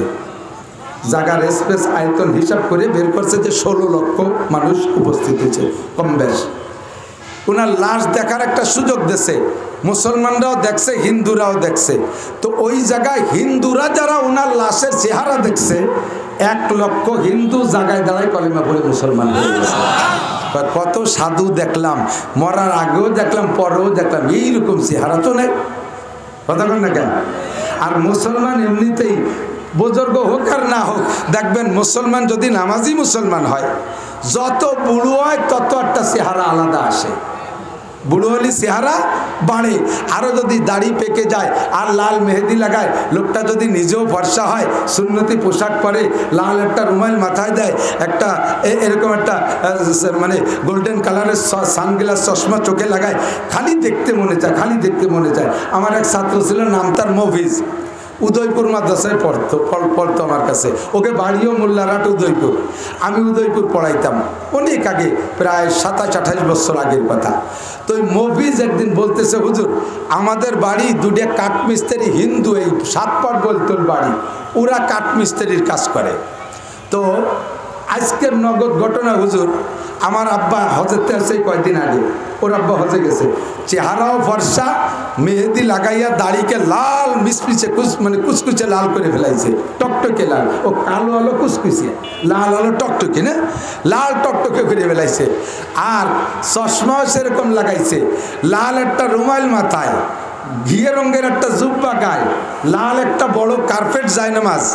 এরপর বৈশা সকালবেলা আলগা, আমার একটু বাতাস লাগতে দিয়েন না, এই গলা বসা শুরু হয়ে গেছে, ঘুরে দেন, কোনো বাতাস যেন লাগে না। লাল একটা জায়নামাজ বিছাইয়া আলগা বারান্দায় পূর্ব দিক ফিরে বসে আমার আব্বা কোরআন শরীফ তেলাওয়াত করতেছে। মক্কা থেকে বড় একটা কোরআন শরীফ নিয়ে এসে, এরকম বড় বড় বড় অক্ষর, সাদা চকচকে পাতা। ওই কাঠমিস্ত্রি হিন্দু দুটো ছেলে উঠোনের পূর্ব পাশে বসে কাজ করতেছে। ওরা কয়েক দিয়ে কাঠে আমার আব্বার দিক তাকায় বসে রয়েছে, আর কুপায় না আতুর বাই রইলা, তো তাকাই রয়েছে। আমি যে বলতে চাই কি ব্যাপার, কোন দিক থেকে রয়েছে, কাজ কর। তো বলতেছে জ্যাঠা, দাদা কি কাজ করব, তোমার আব্বার দিক তাকাইয়া আমাদের চোখ ফিরেতে পারতেছি না। এইরকম চেহারা তো চোখে পড়ে না। আমাকে মুসাইরা যত বুড়ো হয় তত বেকাজা দেওয়া যায়, বেশি বুড়ো হয়ে গেলে সোলাকুত্তর মতো দেওয়া যায়। আর তোমার বাপরে যে কিরকম দেখা যাচ্ছে, ওকে বর্ণনা মফিজ কইছে, আর আমি তাই নকল করলাম। কতক্ষণ ঠিক না? বুড়ো হয়ে গেলে দাড়ি থাকে না, মুখের গালটাল ভেঙে যায়, বসে যায়, এরপরে হাত পাও শুয়ে যায়, এরপরে দুটি একখান বইয়ের জায়গায় একটু ভেলাই দিয়ে এরকম তে মাথা হইয়েছে বসে যায়, দেখতে কিরকম দেওয়া যায়। আর মুসলমান নামাজি দিনদার দাড়িওয়ালা টুপিওয়ালা লাল মেহেদিওয়ালা আরো যদি পাগড়ি পরে, আরো যদি চশমা লাগায়, আসলেই সৌন্দর্য বাড়ে। কতক্ষণ ঠিক না? এটা মুসলমানের চেহারা, এর নাম হলো সীমা হুম্পি উজুহি মিন আসারিস সুজুদ। এই সিজদা করলে চেহারার ভিতরে একটা নূর চমকায়, ওই সিজদার নূর তার চেহারার ভিতরে চমকায়। আর মঈনুদ্দিন চিশতি কত বড় বুজুর্গ, তার চেহারা কেমন, আর তার নবী মুহাম্মদ রাসূলুল্লাহ সাল্লাল্লাহু আলাইহি ওয়াসাল্লাম তার চেহারা কেমন হতে পারে, তার চেহারা কেমন, কাফের দেখেই মুসলমান হয়ে যেত। তো এভাবেই তো 100 লক্ষ মুসলমান নিয়ে হুজুর হজ করেছেন। তো সাহাবায়ে কেরাম বলে, হুজুর আপনার নুরানি চেহারা দেখে আমরা মুসলমান হই, আপনার মুজিজা দেখে মুসলমান হই, আপনার অনেক অলৌকিক ঘটনা দেখে আমরা ইসলাম গ্রহণ করছি, আল্লাহকে বিশ্বাস করি, আপনাকে নবী বলে মানি, তাই আমরা মুমিন। এক সময় আসবে যে আপনি দুনিয়ায় থাকবেন না, উলামায়ে কেরাম শুধু আপনার উম্মতের আলেমরা সাধারণ পাবলিকের কাছে আপনার এই কিস্সাগুলো বলবে, আর শুনে শুনে তারা খতখত করে কান্দে দেবে, ও আল্লাহ আমার নবী এত সুন্দর ছিলেন, আমার নবী এত ভালো ছিলেন, আমার নবীর চরিত্র এত ভালো ছিল, এইগুলো উলামায়ে কেরাম বলবে, আর সাধারণ পাবলিক শুনে শুনে বোকার মতো কাঁদবে, আর আপনাকে নবী বলে বিশ্বাস করবে, আল্লাহকে আল্লাহ বলে স্বীকার করবে। হুজুর তাদেরও ঈমান আর আমাদেরও ঈমান, এই দুই ঈমানের মধ্যে কোনো ব্যস্কম হবে আল্লাহর কাছে? হুজুর বললেন, তাদের ঈমানের দাম তোমাদের ঈমানের চাইতে 100 গুণ বেশি, 100 গুণ বেশি। কারণ তারা পরিপূর্ণ প্রতিকূল উপেক্ষা করে, প্রতিকূলতা টপকাইয়া হাজারো বাধা পিছিয়ে রেখে, হাজারো বাধার মোকাবেলা করে তারা আল্লাহকে বিশ্বাস করবে, আমি নবীকে মানবে। তাদের ঈমানের দাম তোমাদের ঈমানের চাইতে বেশি বেশি। তোমরা তো স্বর্ণ যুগে আসছো, যে কোনো কিছু চাইলে আমি নগদে তোমাদেরকে দেখাই দিই। তোমরা বলো নবী ওই গাছটা একটু কাছে ডাক দিয়ে নিয়ে আসেন তো, আমি ইশারা করি ও গাছ কাছে আয়, গাছে ওই জায়গাতে কলেমা ভর্তি ভর্তি আমার কাছে চলে আসে।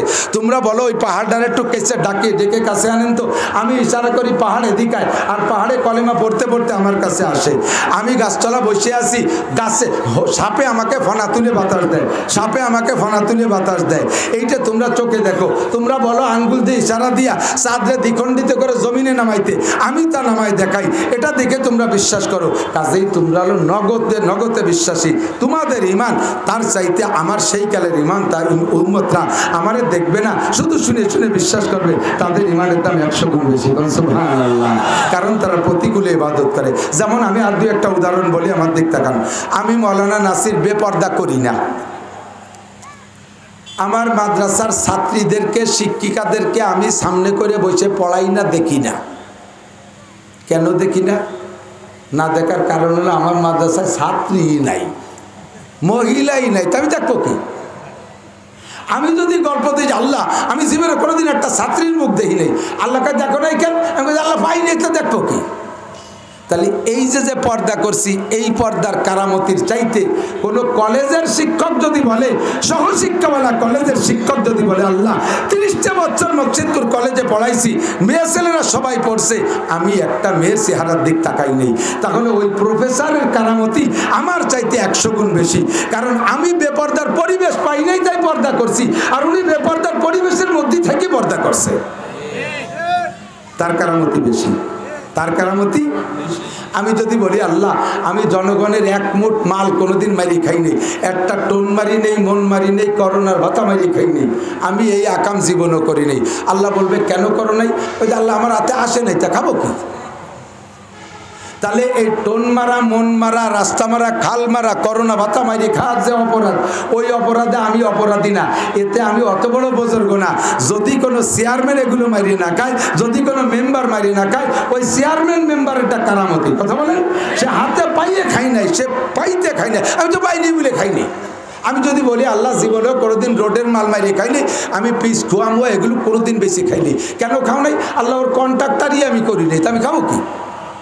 তাহলে এটা কারামতি না। যদি কোনো কন্ট্রাক্টর মারিয়ে না খাইয়ে যথাযথ কাজ করে, ওই কন্ট্রাক্টর বুজুর্গ, ওই কন্ট্রাক্টর বুজুর্গ। কথা বলেন ঠিক না?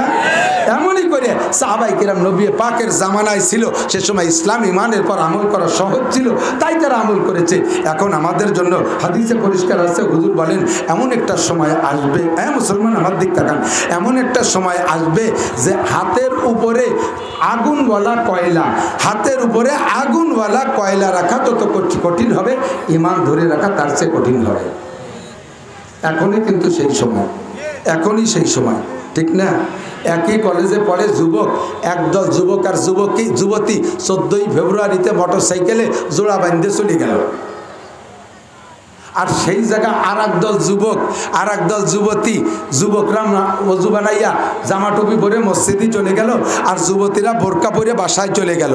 এই সামনের পর একদল যুবক যুবতী ওই করলো, আর আরেকদল যুবক যুবতী এই করলো। এদের এই করাটা বহুত বড় কঠিন। কতক্ষণ ঠিক না? এই জামানাটাই বড় কঠিন জামানা। এজন্য নবী পাক বলেন, মান তামাসসাকা বিসুন্নতি ইনদা ফাসাদি উম্মতি ফালাহু আজরু মিয়াতি শাহীদ।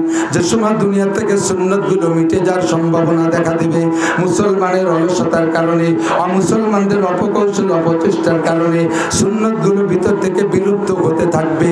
ওই সময় যদি একটা সুন্নতের পর কেউ আমল করে, ওই সুন্নতের পর আমল করা হবে সুন্নতকে জিন্দা করা, সুন্নতকে জীবিত করা। সুন্নতকে জিন্দা করার উদ্দেশ্যে যদি কোনো যুবক একটা সুন্নতের পর আমল করে, ও আমার সাহাবায়ে কেরাম, তোমরা যারা আমার সাথে উহুদের যুদ্ধে যাইয়া, বদরের যুদ্ধে যাইয়া, খন্দকের যুদ্ধে যাইয়া, খায়বারের যুদ্ধে যাইয়া, বিভিন্ন যুদ্ধে যাইয়া তোমাদের মধ্যে যারা আমার সাথে তাইকা শহীদ হয়ে গেছে, এইরকম শহীদের 100 শহীদের নেকি যে পরিমাণ, আমার দিক জীবন ভরে শুনতে শুনতে তেলসা হয়ে গেছে। একটু গভীরভাবে শোনেন। যুদ্ধে যাইয়া নবীর সাথে থাইকা কাফেরের মোকাবেলায় যুদ্ধ, তাও কোন যুদ্ধ? উহুদ, যার 70 জন শহীদ হয়েছে।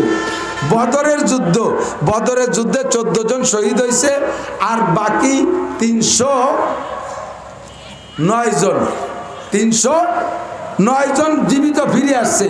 এই 309 জন সম্পর্কেই ঘোষণা যে তারা বদরের যুদ্ধে থেকে ফিরে আসার পরে মরণকাল পর্যন্ত যদি এক ওয়াক্ত নামাজও না পড়ে, একটা রোজাও না রাখে, যত প্রকারের গুনাহ আছে তা যদি করে, তবুও তাদের আমল নামায় বেনামাজি বলে লেখা হবে না, তাদের আমল নামায় কোনো গুনাহ লেখা হবে না। গফিরা লাহু মা তাকাদ্দামা মিন যামবি ওয়া মা তাআক্কার, এক বাক্যে ঘোষণা, তাদের আগে পিছে সব গুনাহ মাফ। দেখেন আমাদের বাংলাদেশ স্বাধীন করার জন্য যে সকল মুরব্বীরা সেই কালে স্বাধীনতা যুদ্ধ করছে, এখনো কি তারা যুদ্ধ করে? করে। তারপরও তাদের নামে মুক্তিযোদ্ধা ভাতা আছে না নাই? আছে না?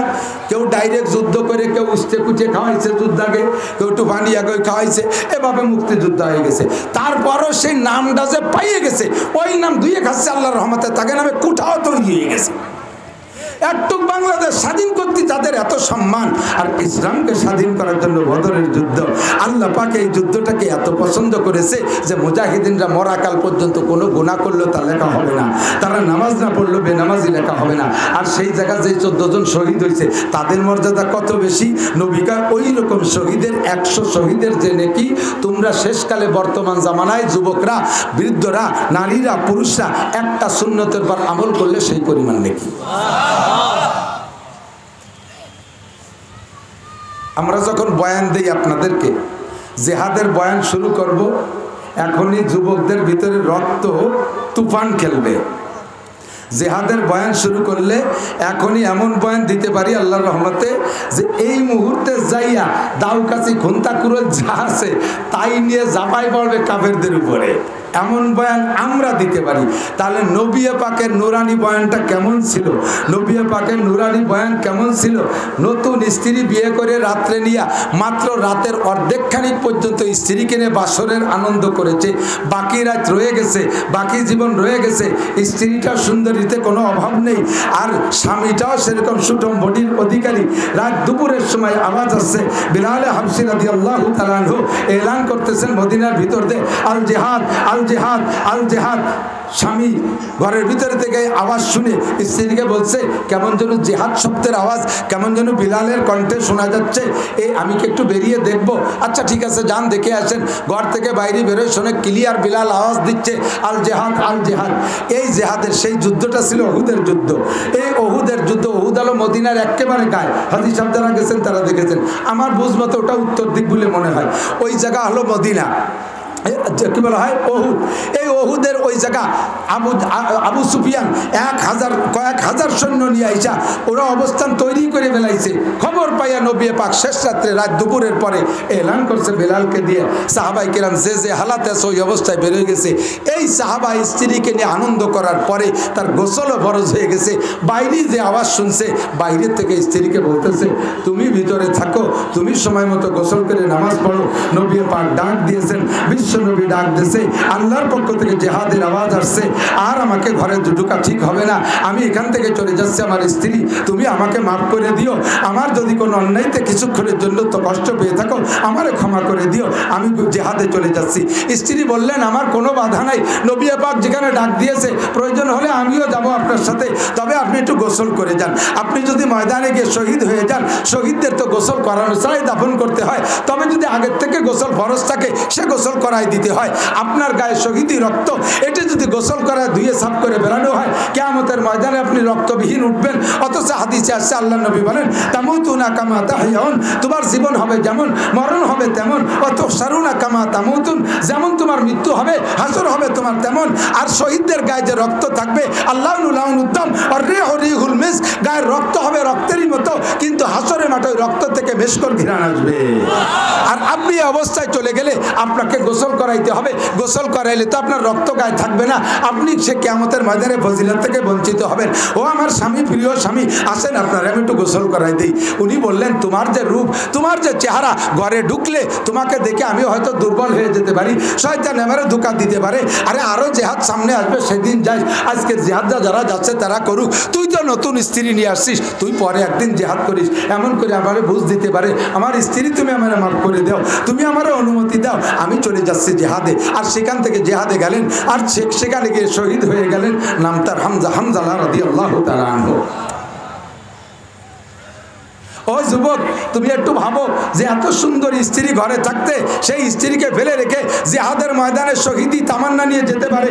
কার বয়ানে ওই লোকটা কেমন, তার জামানাটা কেমন ছিল, তার বয়ানের পাওয়ার কেমন ছিল, তার ডাকের স্পৃহা কেমন ছিল, স্পিরিট কেমন ছিল। এই স্পিরিট দিয়ে সাহাবায়ে কেরাম স্পৃহা তৈরি করে জিহাদের ময়দানে গিয়েছে।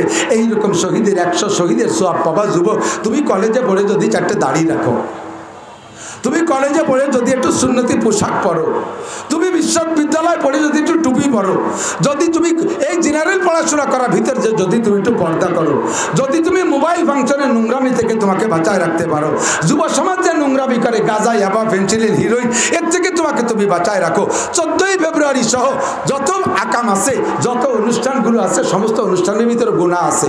সমস্ত অনুষ্ঠানগুলো আমাদের দেশে যত দিবস উদযাপন হয়, একটা দিবসকে ইবাদতের মাধ্যমে উদযাপন করা হয় না, সমস্ত দিবসগুলো গুনার মাধ্যমে উদযাপন করা হয়। আসতেছি 21শে ফেব্রুয়ারি, আমরা মাদ্রাসায় 21শে ফেব্রুয়ারির দিনে ফজরের নামাজের পরে সূরা ইয়াসিন খতম করবো ইনশাআল্লাহ।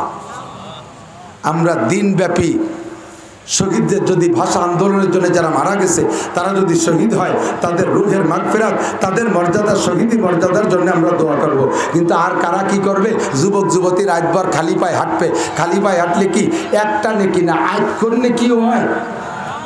এই করে বেড়াবে, কলা গাছের গলা কেটে মালা দেবে, এতে কোনো ফায়দা নাই। যা করলে নেকি হয় সেই পদ্ধতি বাদ দিয়ে যা করলে গুনাহ হয় সেই পদ্ধতি তোমরা করো। আসো যুবক, আমার কলেজের যুবকরা, মুকসেদপুর কলেজের যুবকরা, আরও বিভিন্ন কলেজে যারা পড়ো, তোমরা এবছর 21শে ফেব্রুয়ারিটাকে ইবাদতের মাধ্যমে উদযাপন করবা, নেকির মাধ্যমে করবা। প্রত্যেকটা ভালো কাজে আল্লাহ পাক বলেন তাআওয়ানু আলাল বিররি ওয়াত তাকওয়া ওয়ালা তাআওয়ানু আলাল ইসমি ওয়াল উদওয়ান। প্রত্যেকটা ভালো কাজে আমরা শরীক হব, রাজি আছি না ইনশাআল্লাহ? প্রত্যেকটা ভালো কাজ জান দিয়ে করব, মাল দিয়ে করব। নবী ডাক দিয়েছে জিহাদের জন্য, আমি ডাক দিলাম নবীর পক্ষ থেকে। হে আমার মুকসেদপুরের জনগণ, আমি ডাক দিয়েছি নবীর পক্ষ থেকে। নবীর দিন ধ্বংস হয়ে যাচ্ছে, আল্লাহর কোরআনকে সেই মেসি নেইমারের গোষ্ঠী আমাদের মধ্যপ্রাচ্যে, আমাদের এই কাতার মুসলিম কান্ট্রি থেকে আইসা, আমাদের কাতার মুসলিম কান্ট্রির ভিতরে আইসা তারা বিশ্বকাপ জয় করে নিয়ে যাইয়া এরপরে সেই ইহুদির বাচ্চারা কোরআন শরীফকে ছিঁড়ে পায়ের নিচে ফেলে পদদলিত করলো। কোরআন শরীফকে ছিঁড়া পদদলিত করলো। আমি কেমন মুসলমান, আমার রক্তকে একটু গরম হয় না? আমার রক্ত গরম দিয়ে কোনো ইহুদির গায়ে হাত দিতে বলছি না, কোনো মন্দির ভাঙতে বলছি না, কোনো গির্জা পেগোডা ভাঙতে বলছি না। তোমার ভিতরে রক্ত তৈরি করো, বেশি দেরি নয়, ডাক আসবে, ডাকটা দেবে প্রধানমন্ত্রী, ডাক দেবে প্রেসিডেন্ট ইনশাআল্লাহ, যদি তারা মুসলমান হয়ে থাকে। আর অবশ্যই তারা মুসলমান ইমানদার, আল্লাহর কোরআনের সাথে বেইজ্জতি অপমানি তারাও সহ্য করবে, আমরা করব। জোরে বলেন করব। এখনই ডাক আসলে প্রস্তুত আছেন না নাই? এখনই ডাক আসলে প্রস্তুত আছেন না নাই? নারায়ে তাকবীর। আল কোরআনের আলো, আল কোরআনের আলো, আল হাদিসের আলো। কোরআন সুন্নাহর অপমান সইবে না রে মুসলমান, কোরআন সুন্নাহর অপমান, ইসলামের অপমান, মাদ্রাসার অপমান, মসজিদের অপমান। নারায়ে তাকবীর। ধন্যবাদ, জাযাকুমুল্লাহ। সিদ্দিকে আকবর, হযরত ওমর, হযরত উসমান, সাহাবায়ে কিরাম সব বসা। যুদ্ধ আসছে তবুকের যুদ্ধ। এই যুদ্ধই ব্যয়বহুল যুদ্ধ ছিল, অনেক বড় যুদ্ধ, মুজাহিদ ছিল অনেক বেশি। তো যে যুদ্ধে সৈনিক বেশি, খরচও বেশি। তো হুজুর এই তবুকের যুদ্ধকে সামনে নিয়ে বললেন, ওয়াজাহিদু বিল্লাহি ফিল্লাহি হাক্কা জিহাদ, ওয়াজাহিদু বি আমওয়ালিকুম ওয়া আনফুসিকুম। আল্লাহর রাস্তায় জিহাদ করো জান দিয়ে আর মাল দিয়ে। আগে মাল পরে জান, বি আমওয়ালিকুম ওয়া আনফুসিকুম, আগে মাল পরে জান। আল্লাহ তাআলা ডাক দিয়েছেন, আল্লাহ নিজেই বলছেন। তো নবী পাক আয়াত পড়ে সুন্দর করে বুঝাইয়া এবার একটু কালেকশন করলেন যে এখন জিহাদের জন্য মাল লাগবে। যুদ্ধের জন্য আগে মাল লাগে না? আমাদের সেনাবাহিনী তৈরি আছে, যুদ্ধ কি যে কোনো সময় লাগতেছে। অস্ত্র ডেলি কেনে, সাবমেরিন কেনে, হেলিকপ্টার কেনে, যুদ্ধের বিমান কেনে, কামান কেনে, বড় বড় অস্ত্র কেনে, বিদেশ থেকে, রাশিয়ার থেকে কেনে, আমেরিকার থেকে কেনে। যুদ্ধ তো রেগুলার লাগতেছে না, আগে মাল জমা করা লাগে, ঠিক না? আইদুল লাহুম মাসতাতাতুম মিন কুওয়া, যুদ্ধের জন্য সাধ্য অনুযায়ী তুমি প্রস্তুতি নাও, হাতিয়ার জোগাড় করো, অর্থ সঞ্চার করো। তো যুদ্ধের জন্য নবী পাক কালেকশন করছেন তবুকের যুদ্ধে। হুজুর বলেন কে কি দিবা, কে কি দিবা? তা আজকে হযরত উসমান পাই কি, অন্য দিন তো আবু বকরের সাথে পারি না, কারণ নামাজের কথা কইলে আবু বকর বেশি, তাহাজ্জুদের কথা কইলে আবু বকর বেশি, তারপরে জানাজা আজকে কিরা পড়ছে তাও আবু বকর বেশি, আজকের দিনে রোজা রাখছে কে তাও আবু বকর দাঁড়ায় যায়, সব জায়গায় আবু বকর। কিন্তু আবু বকরের তো অত মাল নাই, আমার তো আল্লাহ মাল দেশে, এই যুদ্ধে আবু বকরের কাছে ভাষ্ট হয়ে যাব। হুজুর বললেন কে কি দিবা? হযরত উসমান বললেন আমার টোটাল সম্পদের 3 ভাগের 1 ভাগ দিয়ে দিলাম। ইতিহাসের কিতাবে লেখে হযরত উসমানের একার মাল 3 ভাগের 1 ভাগে যা হইছে তাতে তবুকের যুদ্ধের মতো 10টা যুদ্ধ চালানো যায়। কিন্তু শরীর এই তো ফ্যান আসতেছে আবার কোন জায়গা থেকে নাকি এমনি ব্যাপার, বাতাস মোটেই ওয়াজের মধ্যে সত্যি বলে গলা বার হয়ে গেছে।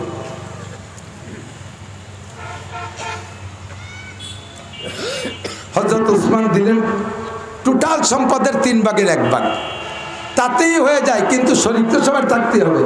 হযরত ওমর কয় হুজুর তাহলে একটু বাড়িতে আসি। উনি বাড়ি যাইয়া সম্পূর্ণ মাল আর 10 মাইল পর্যন্ত, 10 মাইল চেনেন তো থালবাটি মাঝে, এই 10 মাইল পর্যন্ত যা আছে সব নিয়ে 2 ভাগ করে অর্ধেক দুটিয়ে লুঙ্গিতে বাঁধতে 2 টুল্লা হয়েছে, 2 বাপটা মাথায় নিয়ে নিয়েছে। হুজুর এই যে হুজুর দেখলেন যে পারিবারিক সপ্তাহ, যে এদিক দিয়ে সব তাই নিয়েছে, হুজুর সব কিছুর অর্ধেক নিয়েছি আর অর্ধেক বাড়ি রেখেছি। হযরত আবু বকর কয় হুজুর তো আমি বাড়িতে আসি। হযরত আবু বকর বাড়ি যাইয়া উনি আর কিচ্ছু থুই নেই, প্রত্যেকের পরনের কাপড় বাঁধে আর কিচ্ছু বাকি রাখি নেই, নিজেরও পরনের কাপড় খুলে 1 লুঙ্গিতে 1 টুল্লা হয়েছে। আর উনি পরছেন একটা সালার শর্ট, 1 টুল্লা মাথায় করে আনে খুলে দিয়েছে। হুজুরের সামনে দেয়া যে বাড়ির কিচ্ছু আনতে বাকি নেই। হুজুর বললেন আবু বকর দি সবটা নিয়েছো, কি রেখে আসছো? तमाम दुनिया देख भी सब रह गए मेरे लिए, एक खुदा मेरे लिए, एक सुबह मेरे लिए। सब दियार পরেও আমার সবই রয়ে গেছে, কোন সুবহানাল্লাহ। তাই বাড়ি কিছু আনতে বাকি দেই নাই, বাকি রাখি নাই, সব নিয়ে আসছি। তারপরে আমার সব রয়ে গেছে। কে কি সব রয়েছে? এক আল্লাহ আমার আছে, এক নবী আমার আছে, তো সবই আমার আছে। এবার আপনারা বলেন সবচেয়ে বেশি কে দেশে? উসমানের মালে তবুকের যুদ্ধের মতো 10টা যুদ্ধ চালাইতে পারে, এত মাল। টোটাল সম্পদের 3 ভাগের 1 ভাগ। আপনারা একটা একটু আইডিয়া করেন। শাম মানে সিরিয়া, বর্তমানে সিরিয়া, এই যে ভূমিকম্প সিরিয়া, সিরিয়া, ওখান থেকে মদিনা পর্যন্ত ব্যবসার একটা লাইন। শাম থেকে উসমানের মালবাহী উট রওনা দিছে, একটা উটের লেজের কাছে আর একটা উটের মুখ মিশে মিশে যাইতে আছে। সামনের উটটা মদিনায় চলে গেছে, পিছনের উটটা এখনো শাম ত্যাগ করতে পারে নাই। এক লাইনে এরকম বহু লাইনে হযরত উসমানের ব্যবসা, সম্পূর্ণ ব্যবসায়ী মালের 3 ভাগের 1 ভাগ। আর ওমরে রয়েছে 2 লুঙ্গির টুল্লা, আবু বকর রয়েছে 1 লুঙ্গির টুল্লা। বেশি দেশে কেডা? উসমান বেশি দেশে না, সবচেয়ে বেশি দেশে আবু বকর। পার্সেন্ট আসেন, পার্সেন্ট, আমি তো পার্সেন্টের যুগ, শতাংশের হিসাব।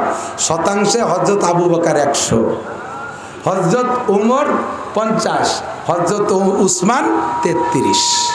হযরত উসমান কত? 33 পয়েন্ট সামথিং, তাই তো নাকি বলেন? তো মাল বেশি দিয়েছে উসমান, কিন্তু রোল নাম্বার 3, কারণ 3 ভাগের 1 ভাগ।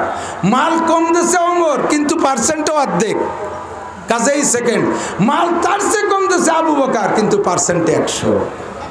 তো দোস্ত, এইভাবে কালেকশন নবী পাকের জামানায় চলছে, এখনো চলতেছে, কিয়ামত পর্যন্ত চলবে। যেই মুহূর্তে দুনিয়ার সমস্ত কাফের মুশরিকদের একই মাত্র টার্গেট, দুনিয়ায় কোরআন থাকতে দেবে না, হাদিস থাকতে দেবে না, ইসলাম থাকতে দেবে না, মুসলমান থাকতে দেবে না, চতুর্মুখী আন্দোলন সুকৌশলে আমাদের থেকে কোরআন সুন্নাত সরাই নিয়ে যাচ্ছে, সুন্নতগুলিকে কায়দা করে মিটিয়ে দিচ্ছে। এই মুহূর্তে আমাদের ইমানি জিহাদ হলো আমার মাল, আমার জান। একটু মস্ক করেন, আমার মাল, একটু করেন আমার মাল, অন্তর থেকে বলেন আমার মাল, আমার জান ইসলামের জন্য অর্থ করতে হবে। রাজি আছেন না ইনশাআল্লাহ? আমার মাল, আমার জান ইসলামের জন্য অর্থ করতে হবে। আপনারা অনেকে মনে করেন বক্তারাই কালেকশনের সময় এত সুন্দর করে সাজাই গুছাই দেয়, উনরা কি 4 পয়সাও দেয়? উনরা তো আর এনতে লুটে বুটে নিয়ে যায়। নেই কথা আমি আগেই স্বীকার করছি, আমরা বক্তাদেরকে আল্লাহ তাআলা মোটা একটা ইনকাম সোর্স খুলে দিয়েছে। আমি এই জায়গা থাকলাম, আমার মাদ্রাসায় যাইয়া শুনি আসেন যে কি দেই না দেই, গল্প দিতে চাচ্ছি না, কি দেই না দেই শুনে আসতে পারেন। আমরা যা ইনকাম করি, আমার টোটাল ইনকামের আগস্টের থেকে শুরু করছি, August, September, October, November, December, January, February, 6 মাস। এই 6 মাসের ডিসেম্বর পর্যন্ত যা আমার ইনকাম হয়েছে তার 1টা টাকা আমার বাড়ি নেই, 1টা টাকা আমার সংসার চালানো পরে যা সব আমার মাদ্রাসায় চলে গেছে, 37 লক্ষ টাকা। আর এখন যা আছে তাও হুজুরদের বেতনের সময় সামনে 15ই শাবানের আগেই উস্তাদদের বেতন দিয়ে পাঠাইতে হবে, 4-5 জায়গার দিনে আসি, এমন করে অধিকাংশেরই চলে যায়। আমি এজন্য খুশি যে আমার বাপের 1 ইঞ্চি জমিও পাইনি, একখান ফুটো টিনও পাইনি। আমার মতো ফকিরির বাচ্চাকে আল্লাহ তাআলা হাতে মাল দিয়েছে দিনের খেদমতের জন্য, নইলে আমার দেওয়া উচিত না। আমার বেতন হবে 15 থেকে 20,000 টাকা, হাদিস পড়াইতে পারি সর্বোচ্চ 30,000 টাকা বেতন হবে। আর আমারে আল্লাহ তাআলা ডেলি এত দেয় কী জন্য? আমার দিন পালার জন্য, আমার ইসলাম পালার জন্য। আপনিও যে সাইজের মানুষ, আপনার বেতন হওয়া দরকার 20 থেকে 30,000 টাকা, এই আপনার ইনকাম হওয়া দরকার ছিল। কারণ আপনার মাপের একজন MA পাস, সে 30,000 টাকা কামাই করে। আপনার মাপের একজন BA পাস, সে 25,000 টাকা কামাই করে। আপনার মাপের একজন IA পাস, সে 20,000 টাকা কামাই করে। আপনারও ইনকাম ওই পর্যন্ত, বাকি আপনি যে মোটা টাকা কামাই করেন লাখ লাখ টাকা, এইটা আল্লাহ তাআলা দেশে কিন্তু আপনাকে ওই দিয়ে কিছু দিনের খেদমত করার জন্য। কিন্তু আপনি যদি তা না করেন, আল্লাহ তাআলা এনি টাইম কেড়ে নিয়ে যেতে পারে। জোরে বলেন পারে কি পারে না? পারে কি পারে না? আল্লাহর দিন আমাদের সামনে মৌলানা জাহিদ সাহেবের আপনাদের মকসদপুরের চণ্ডীবর্দির একেবারে প্রাণ কেন্দ্রে বিশ্ব রোডের গায়ে, হাইওয়ে গায়ে 6 লেন হবে ইনশাআল্লাহ। এর গায়ে এত সুন্দর একটা প্রতিষ্ঠান, অভিকলা হাদ্দাসানা বুখারী শরীফের ক্লাস হইতে আছে, আরও চলবে। তার বিল্ডিং জড়ছে, যে ভাঙা ঘরের ভিতরে থাকে। ও আমার মকসদপুরবাসী, প্রাণপ্রিয় গোপালগঞ্জবাসী, আপনি আলিশান বিল্ডিংয়ে ঘুমান, দামি পায়খানায় পায়খানা করেন। এই মাদ্রাসা এসে একটাই বাথরুম আছে একটু যার মতো, তার ভিতরে যাইয়া বসা যায় না, চাপা চাপের জ্বালা এত কষ্টে থাকি। আর মসজিদটার কি হালাত, ঘরের কি হালাত। আল্লাহর কোরআন রসুলের হাদিস পড়া হবে ভাঙ্গা ঘরে, আর আপনি থাকবেন আলিশান বিল্ডিংয়ে। বেশি দিন আল্লাহ আপনারা থাকতে দেবে না, পোস্টিং করে কবরস্থানে নিয়ে যাবে। তাড়াতাড়ি আপনাকে ট্রান্সফার করবে কবরস্থান, হাসপাতাল, জেলখানা, 3 নম্বর স্থান কবরস্থান। টিকতে বেশি দিন দেবে না। আর আল্লাহর দিনকে পালার জন্যে বৈধ সম্পদের থেকে মুজাহিদিনে বদর, মুজাহিদিনে ওহুদ, মুজাহিদিনে খন্দকের সাথে তাল মিলাইয়া আমাদের উপার্জন থেকে আমরা এই বুখারী শরীফের ক্লাস, এই হাদিসের ঘর, আল্লাহ রসুলের হাদিসের ঘরের জন্য বিল্ডিং করতেছে।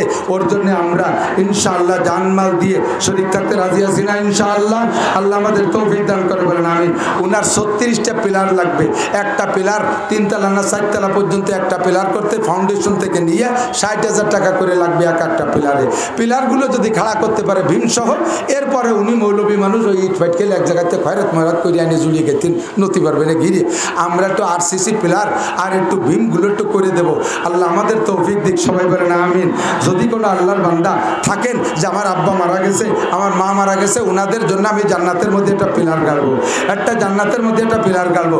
কত জমি উন্ডা রেখে গেছে, আমার লেখাপড়া শিখে বড় চাকরি বানাই দিয়ে গেছে, আমার ব্যবসা বাণিজ্যর পথ করে রেখে গেছে, আমার বড় জায়গা জমি দিয়ে ভিটে বাড়ির ব্যবস্থা করে গেছে।